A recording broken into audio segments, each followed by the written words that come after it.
lagi kepada Bapak Ketua RW dan Wakil Ketua RW ke Kelurahan Rawabadak, juga kepada para jumantik yang sudah hadir dan menyempatkan waktu untuk berkumpul semua bersama-sama di tempat ini.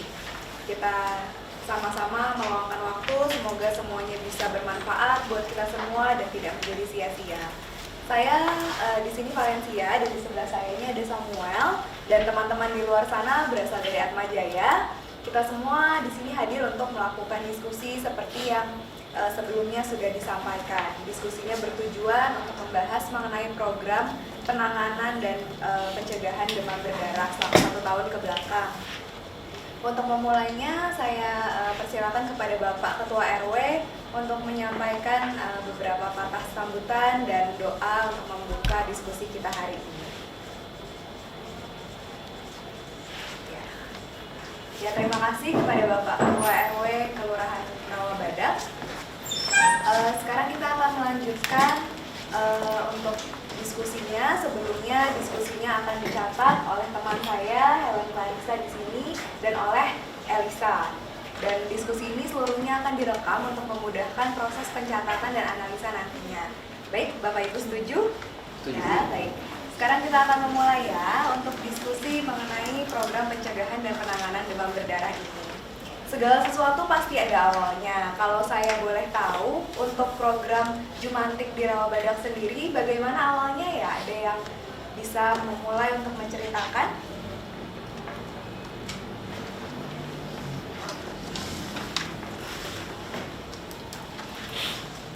Ya, mungkin Bapak Jumantik yang di sebelah sana ingin memulai.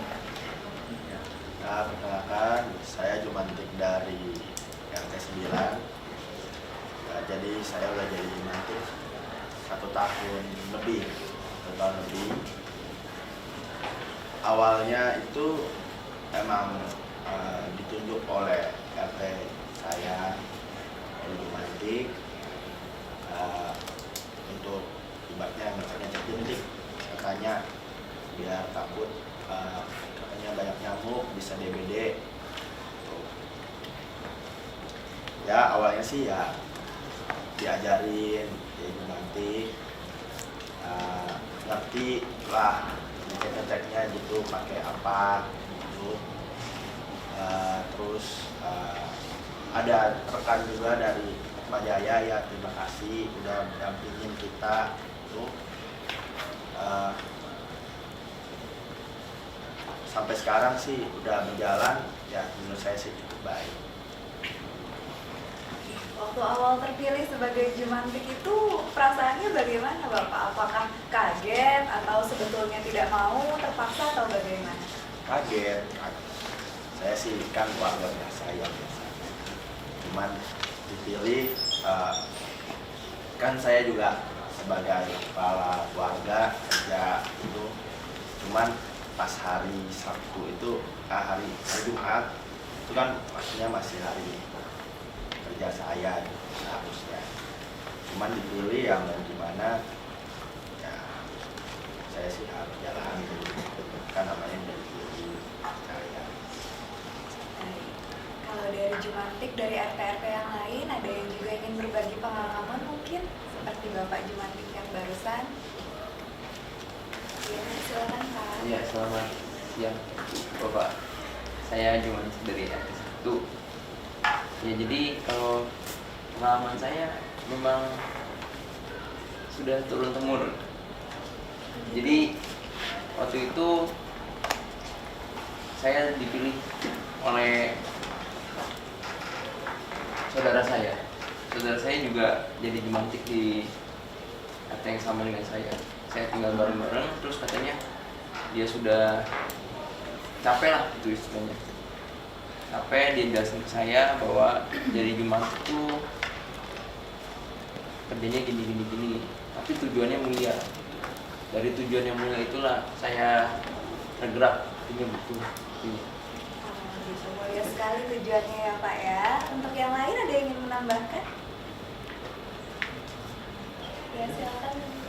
Ya, saya Ibu Jumantik dari RT 7. Waktu itu pertama kalinya kebetulan saya Ibu RT sendiri. Lalu untuk keluarga sendiri tidak ada yang mau jadi jumantik. Jadi saya sendiri yang menjadi jumantik di RT 7, namun dipikir-pikir ya untuk kesehatan bersama, jadi kenapa tidak? Untuk perasaannya sendiri selama menjadi jumantik bagaimana Ibu? Apakah sesuai dengan apa yang awalnya diperkirakan? Iya sih, saya melakukan jadi jumantik untuk keluarga juga, jadi ya udah hitung-hitung untuk amal sih. Ya, untuk kesimpulannya semua masing-masing bertujuan yang baik ya menjadi jumantik ini. Untuk yang membuat semangat selama ini apa sih kalau boleh tahu? Selama ini kan menjadi jumantik seperti tadi ibunya bilang banyak warga yang tidak mau menjadi jumantik. Kalau untuk Bapak dan Ibu sekalian yang sudah lama menjadi jumantik, apa sih yang tetap menjadi semangat untuk terus menjadi seorang jumantik dan tidak berhenti?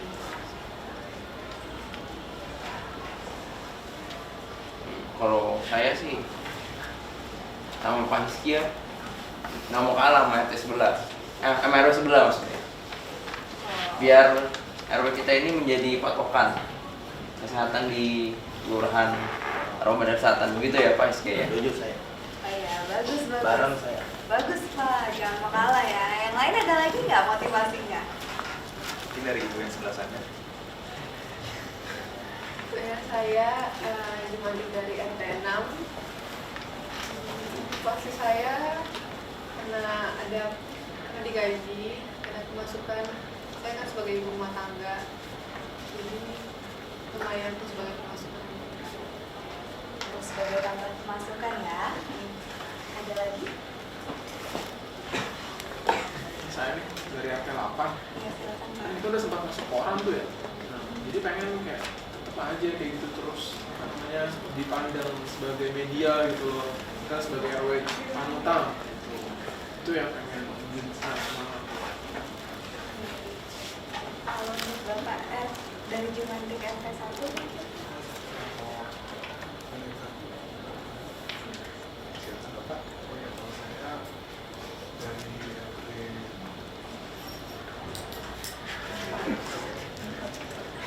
RT kalau saya sih ya motivasi sih ya mungkin karena seneng juga gitu. Awalnya kan waktu saya juga awalnya tuh kerjanya itu saya anak kayak Pak RT.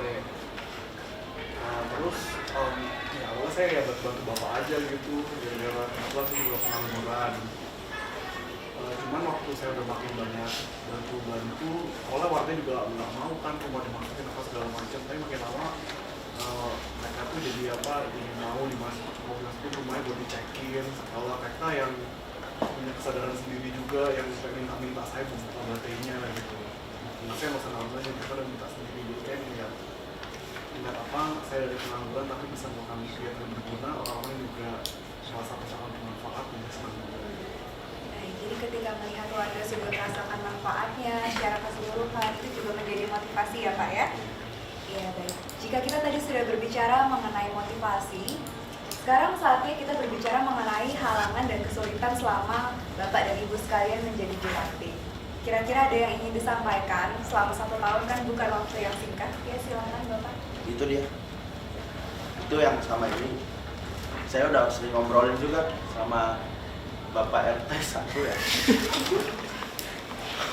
Bayangin ya, kita jalan bareng dari awalnya senternya dikasih senter rusak, akhirnya beli baterai sendiri, duit pas-pasan, kerja Jumat ke jalan, tapi mesti biayain baterai, rusak juga kita beli sendiri. Dari RT juga saya kan lapor ke ketua RT, Pak katanya rusak. Oh ya tarsok sampai setahun dananya katanya nggak ada, nyari duduk abate susah ya. Saya sih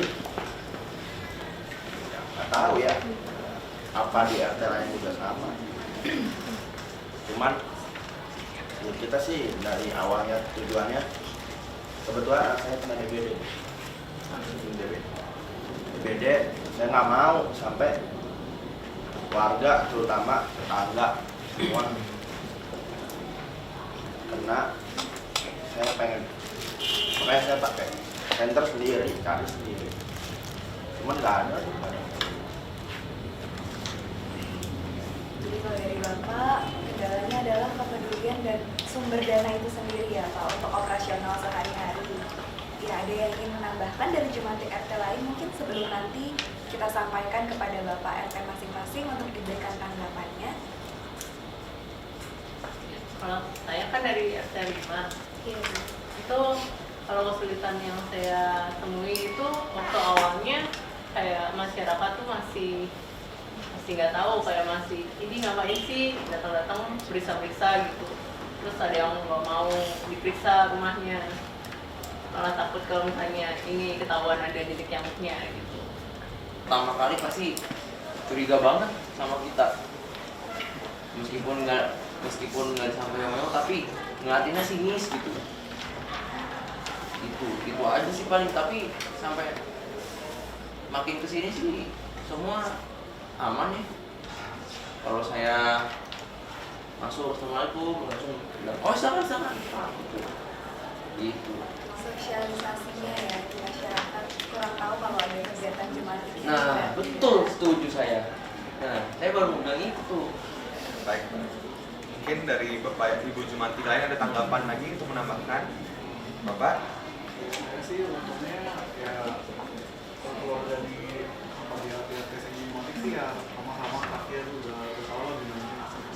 Tapi mungkin bisa lebih baik kalau misalnya mereka bisa bantu kita kan juga ngecek kan satu kali kita kunjungan kan bisa langsung ke 20-an rumah. Jadi lalu kayak 20 rumah tiap minggu ganti terus. Kita juga nggak ingat kan. Mungkin kita nggak terlalu ingat lah di rumah ini waktu itu ada jentik gimana. Karena mungkin mereka juga kalau bisa banyak kita ingetin gitu. Wah waktu itu sini ada jentik ya supaya kita bisa lebih awas juga. Oke, baik.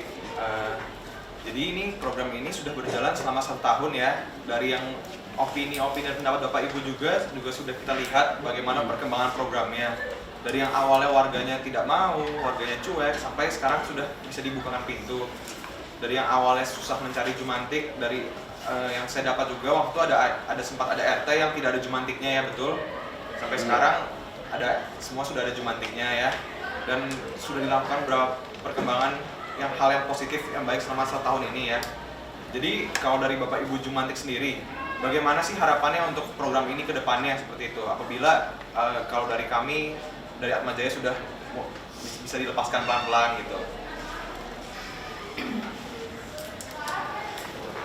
Kalau dari RT 5 sih maunya programnya tetap lanjut ya. Saya juga punya keluarga, kalau misalnya sakit juga ribet kan, dan emang maunya sih ya Jumantiknya lebih sering ngumpul dan sama ketua RW, ketua RT biar bisa diskusi mungkin inovasi apa yang baru untuk program-programnya.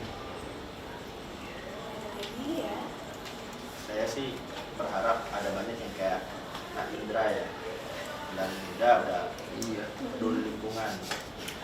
Daripada pada saat itu masih belum ada Jumantik, saya kasihan juga. Tapi Kak Indra mau itu Jika kita sudah melakukan diskusi sepanjang 60 menit ke belakang, kita sudah mendapatkan masalah-masalahnya dan beberapa sudah mendapatkan bantuan jalan keluar dari sesama Jumantik RT yang lain. Kita juga sudah menyampaikan harapan-harapannya untuk ke depan supaya lebih banyak kader muda, lebih banyak dukungan dari tokoh-tokoh masyarakatnya. Kami dari Atmajaya sungguh mengharapkan keberlangsungan program ini yang terus-menerus. Nanti kami akan melakukan follow up yang bertahap. Namun untuk mungkin agenda diskusi kali ini saya rasa semuanya sudah terpenuhi supaya semuanya boleh membangun untuk kita nantinya ke depannya supaya bermanfaat dan tidak menjadi sia-sia bisa dilakukan. Baik, demikian acara fokus group discussion hari ini. Kami mengucapkan terima kasih yang sebesar-besarnya untuk Bapak dan Ibu Ketua dan Wakil RW Kelurahan Rawa Badak, juga kepada Bapak Ibu Jumantik sekalian yang sudah meluangkan waktunya.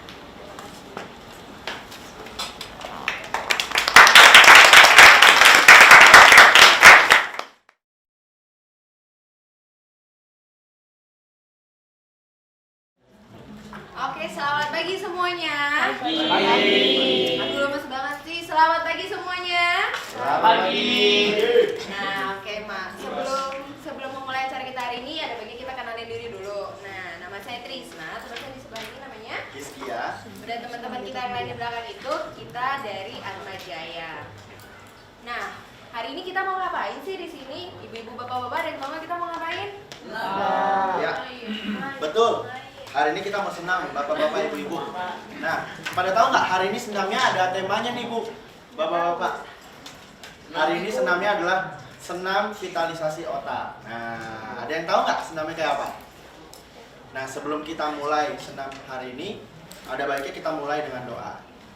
Sebelumnya kami akan persilahkan, kami mengundang Ibu Angel untuk memimpin kita dalam doa. Untuk Ibu Angel, waktu dan tempatnya kami persilakan. Doa. Terima kasih kepada Ibu Angel sedianya untuk memimpin kita dalam doa. Selanjutnya kita akan dengar kata sambutan dari Ibu Erna. Kepada Ibu Erna kami persilakan. Oke, terima kasih kepada Ibu Erna untuk kata sambutannya. Nah, tanpa berlama-lama lagi, kita akan mulai senamnya. Udah siap Bapak-bapak Ibu semua untuk bergerak? Sudah. Bagus, kalau udah siap, nah kita panggil teman-teman kita, Natalia dan Indra untuk memimpin senam kita hari ini.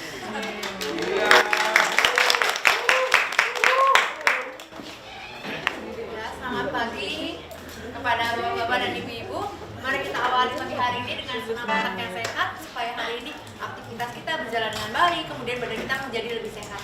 Senam akan saya pimpin dengan saya Natalia dan rekan saya. Ya, mari bapak-bapak ibu-ibu berdiri semua yuk. Berdiri semua yuk. Ambil posisi masing-masing. Beri jarak ya kanan kiri, depan belakang supaya tidak bersinggungan dengan teman di sebelahnya. Ambil posisi. Ya, mari kita ikuti senam pada hari ini. Ayo kita mulai bapak-bapak ibu-ibu.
taman menyusul.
Ya gimana bapak-bapak, ibu-ibu? Berkeringat semuanya. Capek nggak? Capek nggak? Mau lagi? Mau lagi? Boleh, tapi nanti habis acara selanjutnya ya. Sekarang kita akan melanjutkan ke acara kita selanjutnya yaitu tentang demensia. Nah, nanti yang akan bawakan tentang demensia itu adalah teman kita Vito dan Yoska. Nah, sebelumnya itu kita akan icebreaker sebentar. Tadi sebelumnya udah dibagiin kertasnya bapak-bapak, ibu-ibu ya. Coba bisa diangkat. Udah dapat kertas ini, coba diangkat. Nah, Ada yang belum dapat? ada gambarnya nggak bapak-bapak, ibu-ibu kertasnya? Ada ya. Nah, sekarang gambar yang ada di kertasnya itu cocokin dengan temennya. Cari itulah temen grupnya bapak-bapak dan ibu-ibu. Nah, jadi sekarang ayo coba yuk cari yuk. Cari gambar yang sama ya. Ya, cari gambar yang sama. Duduk bareng sama gambar yang sama. Yaudah, duduk aja. Nah, duduk aja. Nah, udah duduk sama kelompoknya kan ya? Sekarang ngapain guys ya? Sekarang kita dengerin yuk dari Yoska dan Vito ya. Kami persilakan.